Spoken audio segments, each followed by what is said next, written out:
வணக்கம் நண்பர்களே, எல்லாரும் எப்படி இருக்கீங்க? இன்றைக்கி நம்ம எகிப்து நாட்டில் இருக்கிற கடைசி நாள். இன்றைக்கி நம்ம சக்காரா, டஷூர், மெம்பிஸ் இது மூணையும் நம்ம பார்க்க போகிறோம்.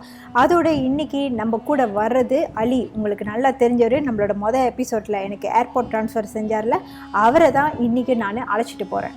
இப்போ நம்ம முதல்ல பார்க்க போகிறது டி ஜோசப் பிரமிட், ஸ்டெப் பிரமிட்னு அழைப்பாங்க. அங்கே வந்திருக்கோம். இது ஜோசரோட இறுதி சடங்கு வளாகத்தில் உள்ள ஹைப்பர் ஸ்டைல் மண்டபம். எல்லாரும் ஆஃப்டர் லைஃப் பற்றி பேசுகிறாங்களே, இது உங்களுக்கு தான் நம்ம நுழையணும். வருவாங்க ஆஃப்டர் லைஃப். இந்த இடத்துல பார்த்திங்கன்னா நிறைய போலியான நுழைவாயில்கள் வந்து செஞ்சு வச்சுருக்காங்க. அதுக்கப்புறம் வந்து அரண்மனை மாதிரி செஞ்சு வச்சுருக்காங்க. அதனோட நோக்கம் என்னத்துக்கு அப்படின்ட்டு வந்து தெரியல. ஆனால் என்ன சொல்கிறாங்கன்னா, மன்னரோட அவரோட ஆவி அவரோட அந்த உலகத்துக்கும் இந்த உலகத்துக்கும் தொடர்பு உள்ளதுன்னு இந்த ஆஃப்டர் லைஃப் ஸ்டேஜஸ்லாம் வந்து பல வீடியோக்களை சொல்லியிருக்கேன். இதில் நான் விளக்க போகிறதில்ல, அதில் போய் பார்த்துக்கோங்க.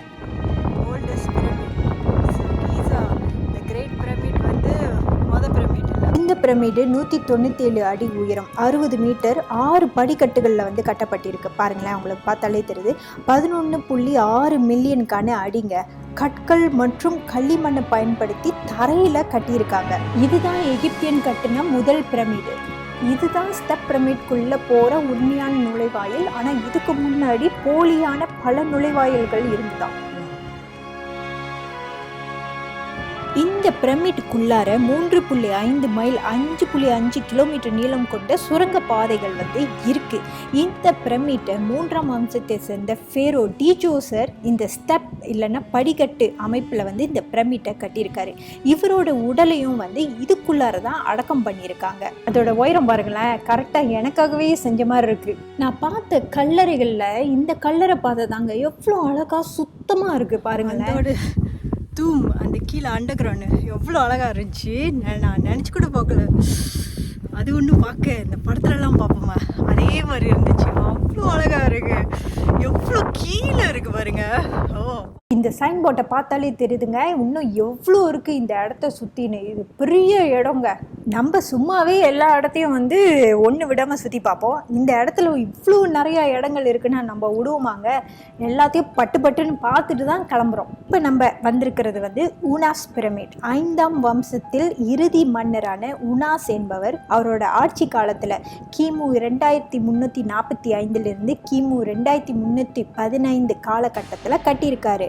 பாதாள உலகத்திற்கு செல்லும் திசைகள், தடைகள், ஆன்மா பற்றிய நம்பிக்கைகள், ஆன்மா அழியாதது, மரணத்தை தக்க வைக்கும் திறன் கொண்டது உட்பட அது எல்லாத்தையும் வந்து இந்த சுவரில் இருக்குது. அவர் டார்ச் லைட் அடித்து காட்டுறாருல, இந்த பகுதி மட்டும் வந்து இன்னும் இருக்குது. ஆஃப்டர் லைஃப் பற்றி எல்லா குறியீடுகளும் இருந்துச்சாங்க. ஆனால் இப்போ இருக்கிறது இது மட்டும்தாங்க. இந்த இடம் உண்மையிலே அழகாக இருக்குங்க. அந்த டார்ச் லைட் அடித்து பார்க்குறப்ப அந்த எஞ்சி இருக்கிற குறியீடுகள் நீல கலரில் அவ்வளோ அழகாக இருக்குது. உங்களுக்கு சான்ஸ் கிடச்சா இந்த இடத்த வந்து மிஸ் பண்ணிடாதீங்க. இந்த இடத்த பாருங்களேன், எவ்வளோ பெருசுன்னு. அவ்வளோ இடங்க இருக்குது. எதையும் வந்து மிஸ் பண்ணிடாதீங்க. சைன் போர்ட் வந்து இருக்குது, அதை நீங்கள் பார்த்து ஃபுல்லாக பார்க்கலாம். இதெல்லாம் பாருங்களேன், அண்டர் கிரவுண்ட். ஆனால் இது உள்ளுக்கெல்லாம் போகிறதுக்கு நம்மளுக்கு அனுமதி இல்லைங்க. நம்ம வெளியே வந்துட்டோம். After life. அடுத்து நம்ம அது பக்கத்திலே இருக்கிற தூம் ஆஃப் மெருருக்கா, அதுக்குள்ளார போயிட்டு எல்லாத்தையும் பார்க்க போகிறோம். இந்த கல்லறையோட சிறப்பு அம்சம் என்னன்னா, இது ஒரு ராயல் அரச கல்லறை இல்லைங்க.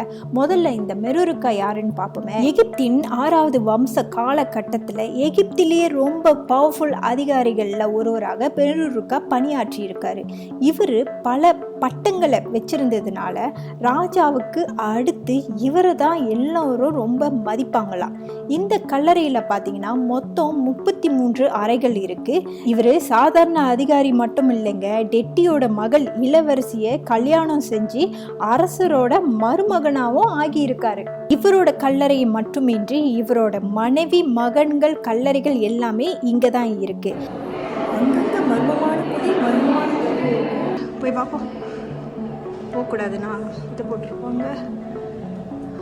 ஓகே ஓகே ஓகே, இவ்வளோ போகலாம்.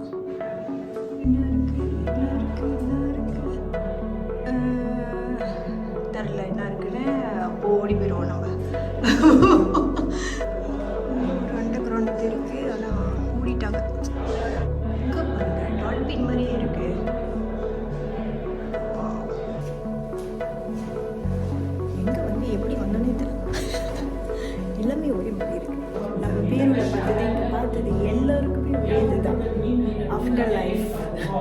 மறுபிறவி. நரி மாதிரியே இருக்கு. ஹலோ, டிக்கெட் வாங்கியாச்சு. 110 எஜிப்தியன் பால், 110 பிளாக் பிரமிட்டா, அந்த மாதிரி சின்ன சின்னதெல்லாம் வந்து நிறையா இருக்குது. இது வந்து பென் பிரமிட், அது வந்து ரெட் பிரமிட். இப்போ நம்ம முதல்ல பென் பிரமிட்டை சுற்றி பார்க்க போகிறோம். பென் பிரமிட்டை பற்றி போன வீடியோவில் எல்லாமே சொல்லிட்டேன். நான் திரும்ப அதை பற்றி சொல்லி உங்களுக்கு போர் அடிக்க விரும்பலை. நம்ம அப்படியே வெளியே எல்லாத்தையும் வந்து சுற்றி பார்ப்போம். ஏன்னா இந்த பிரமிட்டை சுற்றினா எப்படி இருக்கும் அப்படின்றது எனக்கு ரொம்ப ஆவலாக இருக்குது. அதனால் அதை வந்து சுற்றி பார்க்க போகிறேன். அதுக்கப்புறம் உள்ளே போயிட்டு எல்லாத்தையும் நம்ம பார்ப்போம். நம்ம வந்து இன்றைக்கி இந்த ஒரு பிரமிட்டை அப்படியே சுற்றி வர போகிறோம். பின்னாடி பாருங்கள் எப்படி இருக்குன்னு. ஒரு ரவுண்ட் அடிச்சிட்டோம். வாவ், ஒரு ரவுண்ட் அடிச்சிட்டேன். இப்போ நம்ம அது மேலே ஏறி போவோம். நம்ம இது மேலே ஏறி உள்ளுக்கு போவோம். ஐயோ,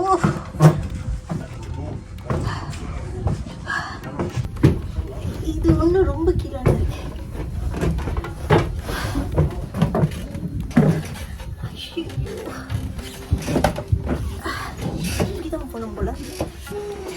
செம்ம கீழே இருக்கு, செம்ம கீழே வருங்க. ஆனால் நம்ம முன் வைத்த கலை வைக்கக்கூடாது. அப்படி ஓடிக்கலாம்.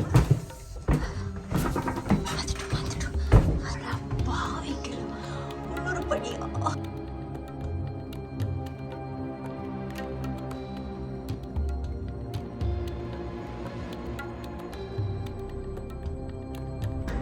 இன்னும் இருக்கு, இன்னும் இருக்கு. அடுத்த லெவல் இது நம்ம என்ன த்ரெஷர் ஹன்கா போகிறோம். முதல்ல தேடி போகிற மாதிரியே இருக்கு. ஓகே, படி முடிஞ்சோடனே அடுத்த லெவல்.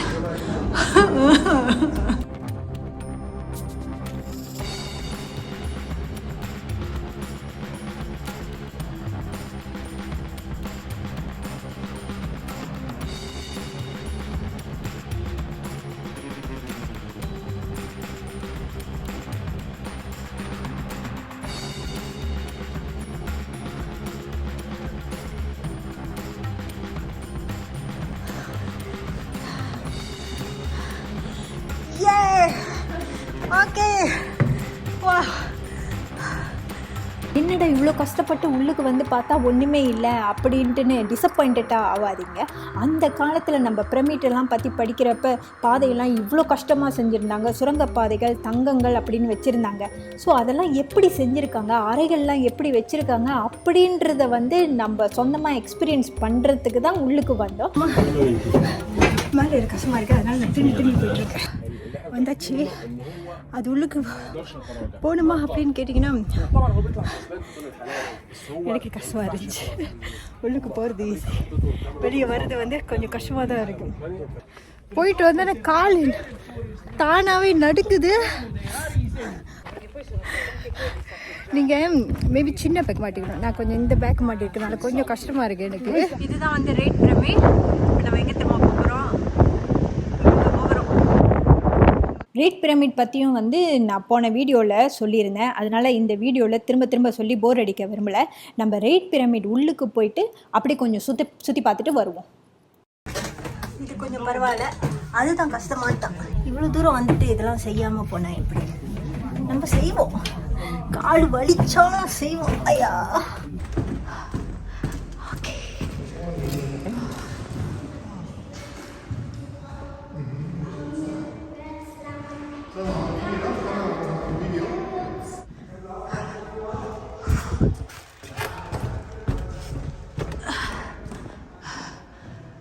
மீண்டும் படி. காத்தி இல்லை. என்ன ஒன்றுனா, இப்போ நான் இங்கே ஒண்டி இருக்கேன். ஏன்னா மொதல் ஒரு பஸ் ஆள் அவங்களாம் வெளியே ஆனாலும் தான் நான் உள்ளுக்கு போனேன். அப்பா, எல்லாரும் 30 பேர் இங்கே இருந்தாலும் எப்படி இருக்கும். இங்கே சூடாக இருக்குது.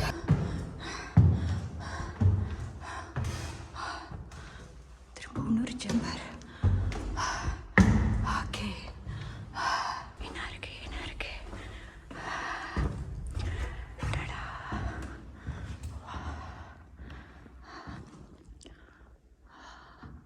பயங்கரமா இருக்கு. யாரும் இல்லை.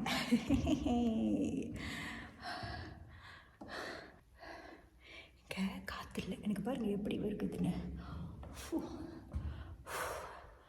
காத்துல வாங்க போகலாம். முடிச்சிட்டோம், நம்ம மலேசியா போகிறோம். இதுக்கு வந்து இதுதான் டிக்கெட் கவுண்டர். 100 எஜிப்தியன் பவுண்ட் இங்கே தான். நம்ம டிக்கெட்டை வாங்கிட்டு பேக்கை ஸ்கேன் பண்ணிவிட்டு வந்தோடனே right hand side open air museum இருக்குது. அதை பார்த்துட்டு அப்படியே வெளியே எல்லாத்தையும் சுற்றி பார்க்கலாம். கிபி 5ஆம் நூற்றாண்டில் ரொமேனிய பேரரசின் ஆதிக்க மதமாக கிறிஸ்துவம் இருந்ததுனால மெம்பிஸ் ரொம்பவே சிதைவு அடைஞ்சதுங்க. அதனுடைய அடையாளங்கள் தான் இந்த இடத்த நீங்கள் சுற்றி பார்த்தீங்கன்னா வந்து அதை எல்லாத்தையும் பராமரித்து இன்னும் அதனுடைய அடையாளங்களை வந்து வச்சுருக்காங்க. சிலையோட அம்சம் என்னென்னா அவரோட கை, நான் ஜூம் பண்ணுறேனே பாருங்களேன், அதனுடைய கலர் வந்து இன்ன வரைக்கும் அப்படியே இருக்குது. எவ்வளோ பெரிய ஆசையால என்ன அழகா தூங்கிட்டு இருக்குதுங்க பாருங்க. காத்துக்கும் அதுக்கும் அவ்வளோ உயர்வாக தூங்குதுங்க. வெளியே பார்த்துட்டு இப்போ அந்த ஓப்பன் ஏர் மியூசியம்குள்ளே வந்தோன்னே இந்த பிரம்மாண்டமான சிலை, யாரோட, நம்ம ராம்சீஸோட சிலைங்க. மேலேருந்து பார்க்குறதுக்கு எவ்வளோ நல்லா இருக்குது. நீங்கள் கீழேருந்து மேலே வந்தீங்கன்னா ஒவ்வொரு இடத்துல இந்த மாதிரி சைன் போர்ட் இருக்கும். ஒவ்வொரு பகுதிக்கும் வந்து எல்லாத்தையும் எக்ஸ்பிளைன் பண்ணியிருப்பாங்க. நம்ம படிச்சுக்கிட்டே ஒரு ரவுண்ட் அடிக்கலாம். இதனுடைய சிறப்பு அம்சமே இந்த சிலையை நீங்கள் நல்லா கூர்ந்து உன்னிப்பாக பார்த்தீங்கன்னா ஒரு மனுஷனோட அந்த முட்டி, தாடை, நரம்பு எப்படி இருக்குமோ அதே மாதிரி அவ்வளோ நுணுக்கமாக செதுக்கியிருக்காங்க. அதோட அவரோட கையை வந்து கவனிங்களேன், அந்த கையில் அந்த காப்பு கூட எவ்வளோ நுணுக்கமாக வரைஞ்சிருக்காங்க. எனக்கு எப்படி வர்ணிக்கிறதுன்னு தெரியல. ஆனால் அந்த காலத்தில் இப்படியெல்லாம் வந்து சிலையை செதுக்குறாங்க. தத்ரூபமாக உயிருள்ள மாதிரியே வந்து செதுக்குறாங்க.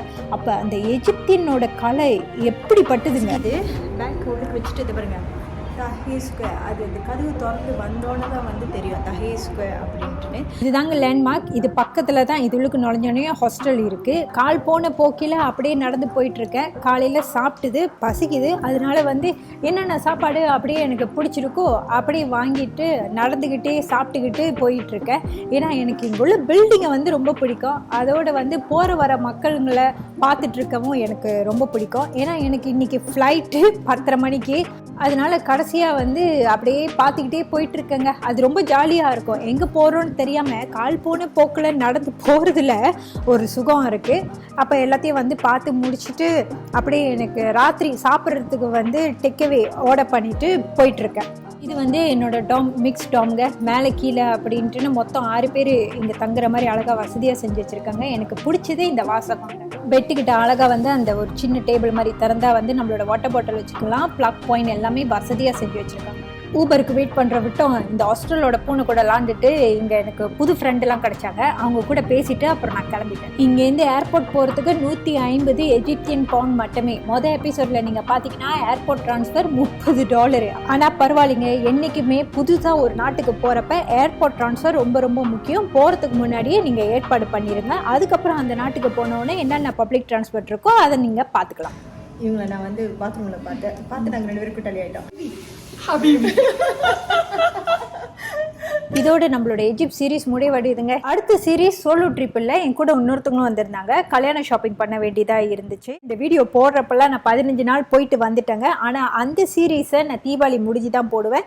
ஏன்னா தீபாவளி முன்னுக்கு மலேசியாவில் உள்ள சில வீடியோக்களை நான் உங்களுக்கு போட வேண்டியது இருக்குது. இந்த வீடியோவில் பல தகவல்களை வந்து உங்கள் கூட பரிமாறிக்கிட்டேன்னு நினைக்கிறேன். இந்த வீடியோ உங்களுக்கு ரொம்பவே பிடிச்சிருக்கணும்னு நினைக்கிறேன். இந்த காணொலி உங்களுக்கு பிடிச்சிருந்தா மறக்காமல் லைக் பண்ணுங்கள். நிறைய பேர் லைக் பண்ண மறந்துடுறீங்க.